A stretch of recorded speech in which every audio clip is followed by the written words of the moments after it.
मध्य प्रदेश के स्वास्थ्य मंत्री और मध्य प्रदेश के उप मुख्यमंत्री राजेंद्र शुक्ल के गृह जिला रीवा में एक आज ऐसा कांड हुआ है जिस कांड को सुनकर आप भी हिल जाएंगे और कहने पर मजबूर हो जाएंगे कि क्या डिप्टी सीएम महोदय मगरमच्छ के आंसू बहा रहे हैं, संवेदनशीलता की कहानी पढ़ा रहे हैं।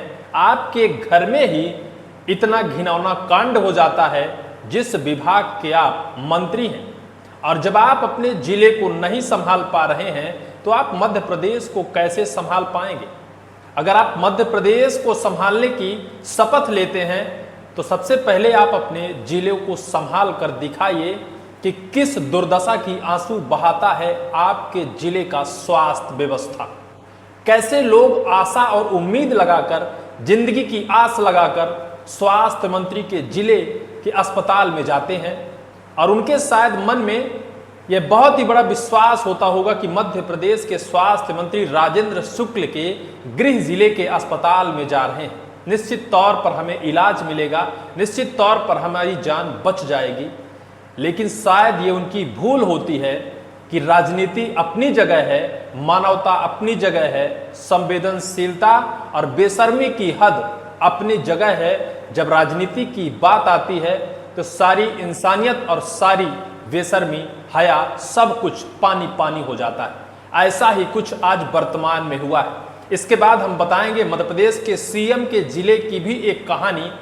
उनके जिले में भी स्वास्थ्य व्यवस्था घुटनों पर आ गई है और लोग चीख पुकार मचा रहे हैं, लेकिन मध्य प्रदेश के मुख्यमंत्री मोहन यादव तक शायद वो चीख पुकार ना पहुंचती हो, शायद उन गरीबों का दर्द सीएम साहब के कानों तक ना पहुंचता।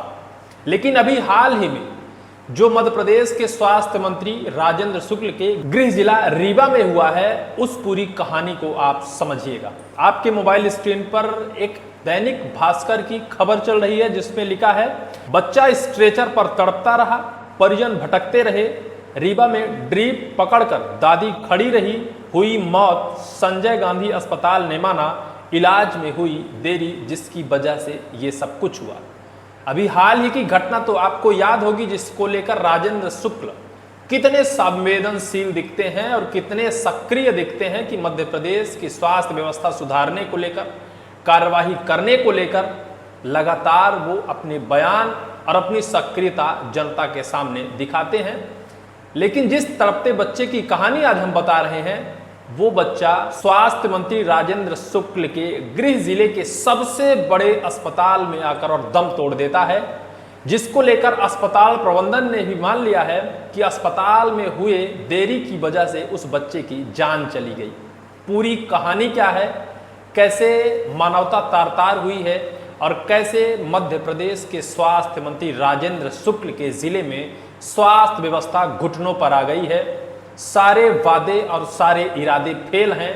शायद जो कुछ भी स्वास्थ्य व्यवस्था दुरुस्त करने का दावा किया जाता है वो सब कुछ फेल है, और कह दें या फिर ऐसे कहें कि नेताओं की बेशर्मी चीख चीख कर जनता को बता रही है, अपनी नाकामी गिना रही है कि हमारे बस में मध्य प्रदेश की सत्ता नहीं चलाना आता है, या फिर मध्य प्रदेश में स्वास्थ्य शिक्षा की व्यवस्था हम नहीं चला पाते हैं। आपको पूरी कहानी हम बताते हैं। दरअसल मध्य प्रदेश के डिप्टी सीएम राजेंद्र शुक्ल, जो स्वास्थ्य मंत्री का भी जिम्मा संभालते हैं, स्वास्थ्य मंत्रालय उनके हाथ में है, उनके गृह जिले में भ्रष्ट स्वास्थ्य व्यवस्था का जो एक भेंट चढ़ा है, एक मासूम बच्चा जिसकी उम्र 13 वर्ष की है, वो पन्ना जिले के महोबा से रेफर होकर रीवा संजय गांधी अस्पताल आया। वहां के डॉक्टरों ने ये बताया कि चले जाओ, रीवा में बहुत अच्छा अस्पताल है, वहीं स्वास्थ्य मंत्री बैठते हैं, वहां आपको सारी सुविधा, सारी व्यवस्था मिलेगी, आपकी जिंदगी वापस हो जाएगी। वहां से वो दौड़े दौड़े आते हैं कि वार्न वार्ड में जब जाते हैं तो वहां भर्ती नहीं कराया जाता है और कह दिया जाता है कि 7 नंबर वार्ड पर चले जाओ। 7 नंबर वार्ड पर जाते हैं, वहां भी भर्ती नहीं कराया जाता है। भटकता रहता है पूरे परिजन उस अपने तड़पते हुए मासूम को लेकर, जो शायद आकाशीय बिजली की चपेट में आने से उसकी हालत बिगड़ गई थी। लेकिन जब स्वास्थ्य मंत्री राजेंद्र शुक्ल के जिले के स्वास्थ्य व्यवस्था का हाल देखते हैं तो वो भी भगवान से हाय हाय करने लगते हैं कि हे प्रभु, अब हम कहाँ जाएं, जब हम आपके द्वार पर पहुंचे और वहां अगर हमें आशा और उम्मीद नहीं मिली तो अब हम कहां जाएं। आगे उन्होंने जो किया है वो सुनकर आप भी कांप उठेंगे। जब उन्हें आशा और उम्मीद की किरणें रीवा जिले के संजय गांधी अस्पताल में नहीं मिली तो वो सीएम हेल्पलाइन का सहारा लेते हैं, सीएम हेल्पलाइन में शिकायत करते हैं। शिकायत के 2 घंटे बाद उनको सुविधा मिलना शुरू होता है। तब तक बच्चे की हालत ज्यादा बिगड़ जाती है, जिसका नाम मनीष साहू होता है। बेहद क्रिटिकल केस हो जाता है। 2 घंटे तक सीएम हेल्पलाइन की प्रोसेस चली और 2 घंटे बाद उस बच्चे को स्ट्रेचर दिलाया गया, उसका इलाज शुरू हुआ। उसके बावजूद भी मरीज की जो दादी होती है स्ट्रेचर पर लेटे मरीज का बॉटल हाथ पर पकड़कर खड़ी होती है, आपके मोबाइल स्क्रीन पर दिख रहा है। ये हालात हैं रीवा के संजय गांधी अस्पताल के। अंततः ये होता है कि बच्चे का इलाज सही टाइम पर ना होने की वजह से बच्चा दम तोड़ देता है। इसको लेकर जब मीडिया तक यह बात पहुंचती है तो वहां के जो अधीक्षक हैं डॉक्टर राहुल मिश्रा, वो जांच टीम गठित कर देते हैं। जांच टीम जांच रिपोर्ट सौंपती है आदरणीय डॉक्टर राहुल मिश्रा जी को। उस पर यह साफ कहा जाता है कि इलाज में देरी हुई। संजय गांधी अस्पताल के अंदर अस्पताल प्रबंधन की सामंजस्य व्यवस्था सही ना होने की वजह से, मतभेद होने की वजह से, आपस में डॉक्टरों का मतभेद होने की वजह से उस बच्चे का इलाज सही टाइम पर शुरू नहीं हुआ, जिसकी वजह से उस बच्चे की जान चली गई। डॉक्टर साहब जो अधीक्षक साहब हैं, इन्होंने साफ तौर पर कहा। इसके बाद क्या हुआ? इसके बाद तो और मानवता को शर्मसार करने वाला और स्वास्थ्य व्यवस्था के बेशर्मी को तार तार करने वाला मामला निकला। इसके बाद कार्रवाई की जानी चाहिए थी, क्योंकि जिन लोगों ने इलाज नहीं दिया, जिनकी जिम्मेदारी थी इलाज नहीं दिया, हत्या का आरोप उनके पर होना चाहिए। अगर एक इंसान को सही टाइम पर इलाज मिल जाती तो उसको जान बच जाती, लेकिन जान नहीं बची, मौत हुई। इसके बाद जो डॉक्टर के अधीक्षक साहब है राहुल मिश्रा ने क्या कहा कि हम सामंजस्य बनाएंगे, आगे से ऐसी गलती नहीं होगी। यहाँ एक इंसान, एक मासूम की जान चली गई है और सिर्फ इन डॉक्टरों की लापरवाही से कार्यवाही के नाम पर व्यवस्था सुधारेंगे आप? स्वास्थ्य मंत्री जी, आपको शर्म आनी चाहिए। स्वास्थ्य मंत्री जी, आपके जिले में स्वास्थ्य व्यवस्था इतनी बदहाल है, आपको तो शायद चुल्लू भर पानी भी ना मिले। आप कैसे कह सकते हैं कि मध्य प्रदेश में हम स्वास्थ्य व्यवस्था दुरुस्त करेंगे? कैसे हम मान लें कि हम अगर बीमार होते हैं और आपके अस्पताल में जाएं तो हमारी जिंदगी बच जाएगी? कैसे आप हमें विश्वास दिला पाएंगे? इसके बाद मध्य प्रदेश के सीएम मोहन यादव के जिले उज्जैन की कहानी बताता हूं, जहां एक परिजन अपनी डिलीवर महिला को लेकर एक फर्जी डॉक्टर के पास पहुंच जाते हैं। वहां की जो महिला आशा कार्यकर्ता होती हैं, जो महिला सहायिका जो आंगनबाड़ी की महिलाएं होती हैं, वो एक फर्जी डॉक्टर के पास डिलीवर्ड महिला को ले जाती हैं, जिनका नाम डॉक्टर तैयबा शेख है। ये फर्जी डॉक्टर है। इनके क्लिनिक को 6 महीने पहले भी प्रशासन सील कर चुका है, क्योंकि इसी तरीके से एक डिलीवरी महिला का बच्चा शायद पेट में ही दम तोड़ दिया था। इसके बावजूद ले देकर यह फिर से अपनी क्लिनिक को शुरू किया और फिर से वही हुआ। एक परिजन अपनी डिलीवरी महिला को लेकर उनके क्लिनिक पहुंचते हैं और इनके उस नाकामी की भेंट चढ़ जाते हैं।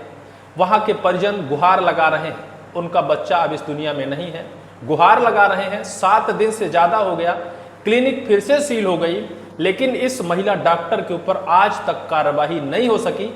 महिला डॉक्टर लगातार परिजनों को धमका रही है, डरा रही है कि आप लोग समझौता कर लो, पैसे ले लो, क्योंकि तुम मेरा कुछ बिगाड़ नहीं पाओगे। बाकायदा ऑडियो वायरल हो रहा है, जिसकी पुष्टि हम नहीं करते हैं। लेकिन महिला डॉक्टर लगातार बच्चे के मामा, जिनका नाम महेश मालवीय है, जिनको फोन कर लगातार डरा धमका रही है कि मेरा कुछ नहीं बिगाड़ पाओगे। यही फायदा इसी में है कि तुम कुछ ले देकर मामला सेटलमेंट कर लो। ये मध्य प्रदेश के सीएम मोहन यादव के गृह जिले की कहानी है। आखिर कैसे आप मध्य प्रदेश के जिम्मेदार पर्सन अपने आप को कहते हैं? कैसे आप मध्य प्रदेश की कमान चलाते हैं? कैसे आप कहते हैं कि हम सीएम हैं, डिप्टी सीएम हैं? हमें तो लगता है कि आप लोग आम इंसान बनने के लायक भी नहीं हैं।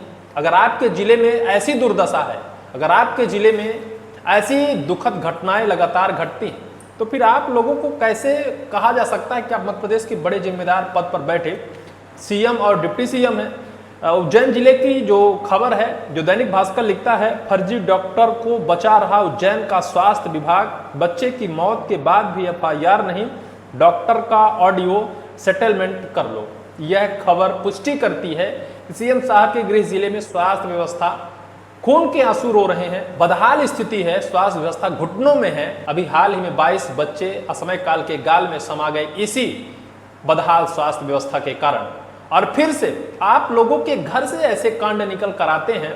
कैसे हम कह दें कि आप जिम्मेदारी पूर्वक अपने काम का निर्वहन करते हैं? कैसे हम कह दें कि आप स्वास्थ्य मंत्री हैं? हमें नहीं लगता कि आप स्वास्थ्य मंत्री हैं, भले चाहे आप स्वास्थ्य मंत्री की कुर्सी पर बैठते हैं। इस पूरी वीडियो को लेकर आपकी क्या राय है, कमेंट सेक्शन पर कमेंट जरूर करिएगा। फिलहाल इस वीडियो में सिर्फ इतना ही।